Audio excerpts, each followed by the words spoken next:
You clicked on this video because you want to learn muscle up, right? Then this video is perfectly for you. Sit back and understand everything first, then go try it yourself. You'll definitely do your first muscle up as soon as possible. This is how I unlocked my first muscle up in few weeks, and you can do it too. To unlock your first muscle up, you need to be able to do 10 to 15 reps of bodyweight pull-ups, as it'll help you pull your body above the bar. And you should be able to do 20 to 25 reps of bodyweight dips. Bodyweight straight bar dips also helps you to build strength for muscle ups. Being able to do dips will help you to push your body above the bar once you pulled your body up there.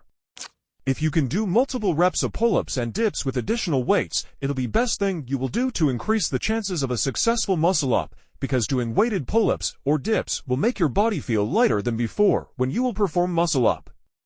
If I get good response on this video, I'll make next video on guide you guys want from me. You can comment as well what you guys want me to make video on. Important point: never treat your muscle up as pull-up. In pull-up you are pulling your body straight above, but in muscle up you have to go around the bar to be able to perform a rep. Subscribe if you want to learn more about calisthenics and want to become stronger. Because I believe that doing even just a little bit makes great difference between doing something and doing nothing at all. Make sure you have false grip and not holding the bars your thumbs around it. Step back, then jump and grab the bar, swing ahead, and when you are coming back, use the momentum to pull yourself around the bar, and once you reach chest level, push above it, and boom, you performed a muscle up.